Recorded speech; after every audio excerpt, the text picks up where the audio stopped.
In this video, we'll be setting up a Hikvision AHD CCTV camera system. Let's quickly go through the parts that we'll be using in this particular setup. I have here two AHD cameras. This one is a Torx dome meant for indoor purposes, and this one is a bullet camera which is normally meant for outdoor purposes. They are both analog or AHD cameras when you check the video terminals of each camera, and as well they are both Hikvision branded cameras, and these are the cameras we'll be using in this setup.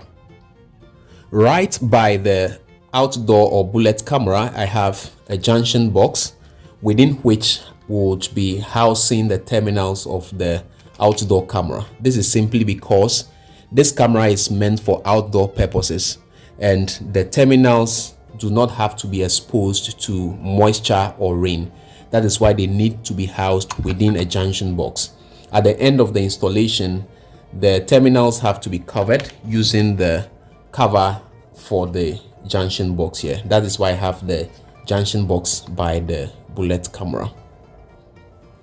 I have by each camera two different cables. I have a coaxial cable with B and C on each end, which is going to be carrying video from each camera. So by the bullet camera, I have this video cable that is a coaxial cable where I have placed a B and C connector on each. And then also I have also a DC power connector for each camera. So those are two cables that need to be by each camera, because every camera's terminal will have at least a power terminal and then also a video transmission terminal. The third terminal here is a reset button. Let me open it for you to see. This is a reset button for the camera. So basically we need a power supply cable, and then also we need a video transmission cable which will carry the video from the camera to the recorder. But these two cables you see here, I have taken them through a pipe that gets to a central point that I'll be showing you currently. So note that we have the video cable and then also the power cable by the camera. Where they both end, I will show you. So in the same way, by the Torx dome or the indoor camera, there is the video transmission cable and also the cable for the power connection into the camera. So those are the cables I have by each camera. This is the power supply unit that I intend to use in providing power to the two cameras in the installation. This unit is supposed to be placed at a central location so that the power cables that go to each camera will all have to end up here. So those two power cables we saw by each of those cameras come, or here they are. This is the first camera and this is the second camera, and so this unit is going to be providing power to each of the cameras from a central location where the power supply unit is placed. This is the DVR into which we will be connecting the camera videos, and so I have the video cables that are coming from the two cameras here, which will soon be connecting into this DVR. And here is a monitor on which we'll be displaying all the cameras that will be connected through the DVR. So let's get started with the connections. As I mentioned earlier, each camera comes with at least two terminals, the power terminal and the video terminal. Let's begin with the video terminal connection. This is a female BNC and this is a male BNC on the cable that comes or travels to the DVR. So the two BNCs will have to be locked together this way, and then that does it for the video connection. And then with the power connection, we would have to also connect the male DC power connector into the female DC power connector on the camera. So that has to also be plugged this way. Once this is done, it means that power from the power supply unit will provide power to the camera, and the camera will then generate video, which will then travel through the video terminal of the camera traveling through the cable and get to the video recorder. Once this connection is done, all these have to be packed properly into the junction box.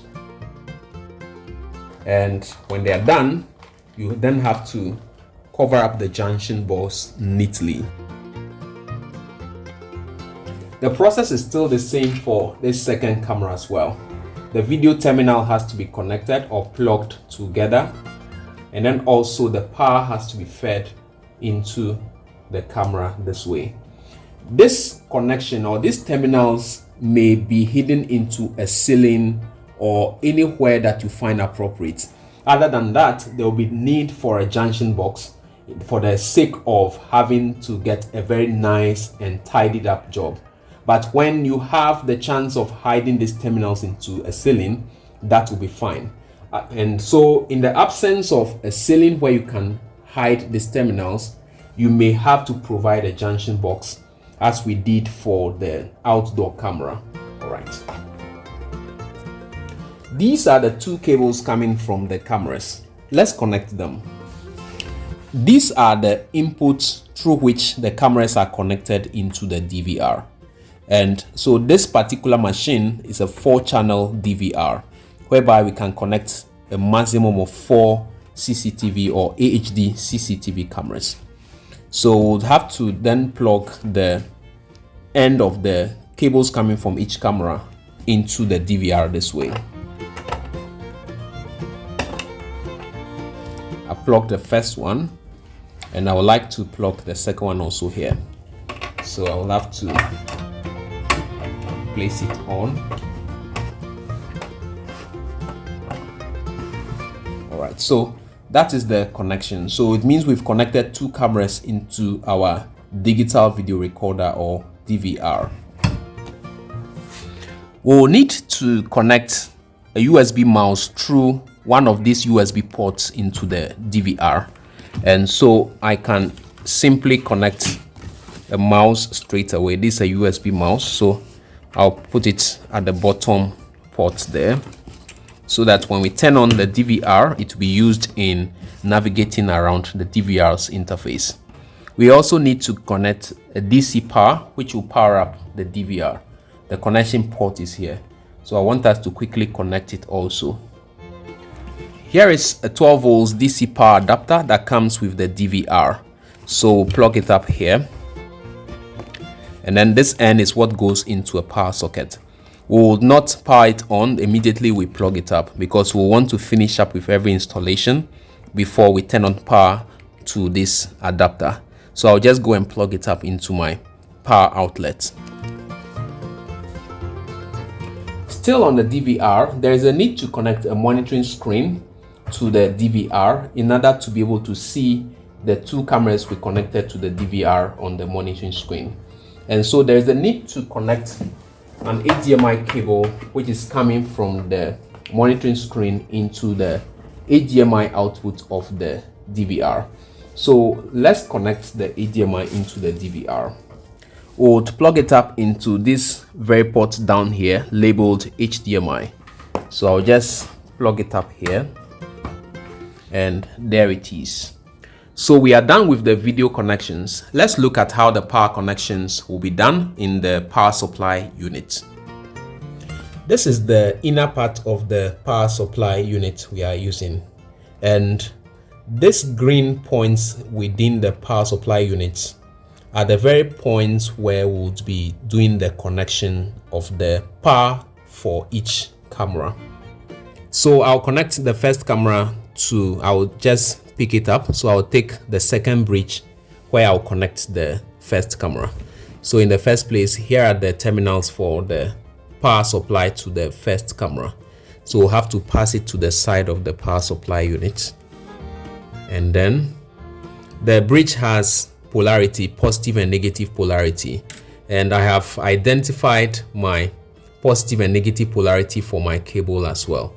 And so when I check it critically, because it's an all white cable, I've used the cable or the conductor having the label as my positive and the one that is blank as my negative. So I will have to put the positive into the positive terminal in the power supply unit here. So this has to be loosed. I'll use a screwdriver to loose it. So I'll want to loose the second one as well, so that we'll just have to insert the two at once. So here is the terminals, and let me check the polarity again to be sure. So this is the positive, which goes to the top.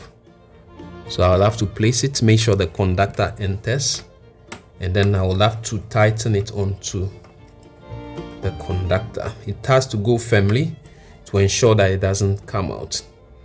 The second one is most definitely the negative, so it goes to the negative port of the bridge on which I'm connecting it. It has to go well. Then I tighten as well.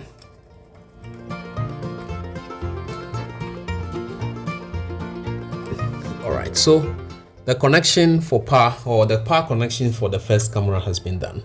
I'll follow the same process to connect the second camera. The second camera can also be connected on any of these bridges. So we need to also pass it as well. I'll pass its conductors through, and then I want to connect it. I'll take this point. So we need to identify the positive and negative as well. So we need to check thoroughly to be sure which one is positive and which one is negative.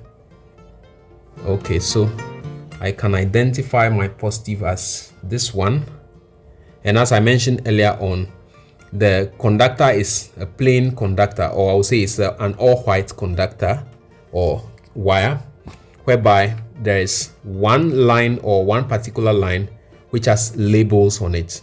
So I used that label, or the write-up on the conductor, as the one with the write-up as my positive, the one without the write-up as my negative. Here is the one with the label. The label is not too illegible, so it will be difficult to show on camera actually. So we need to loose the terminals where they will be terminated. Lose this one also. And then once we lose it, we need to check our conductor and place below, and place into the terminal block. As it goes, we tighten it also.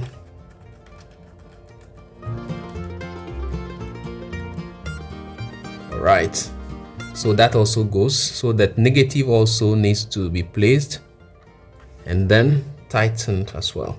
In fact, I have done a tutorial video on how you can wire up your cameras into a power supply unit in a different video, where I explained this process very thoroughly. But once again, the block has positive and negative polarities, and I also ensured that I chose a particular conductor as positive and one as negative, and I followed that through even to the point of the cameras. So that's all I just did, and then I've connected my cameras into this system. So now we'll power up the power supply unit, and then we can turn on everything. I will now turn on the mains power to the power supply unit, and then the switch within the power supply unit also turned on. And you can see that the LEDs for power presence in the power supply unit are turned on now. So I can go ahead and also turn on the MVR too. So let's now monitor the screen, and you can see the interface of the DVR showing Hikvision. So we'll have to wait patiently for the screen to load up, and we'll see our cameras immediately. The DVR loads up fully, and there you have it, the two cameras live on the screen currently. I want to wave to the cameras. You can see that I'm live in the camera. So this is all about the setup of the AHD CCTV camera setup using the Hikvision CCTV camera system. Thank you for watching. See you in the next video. Bye bye.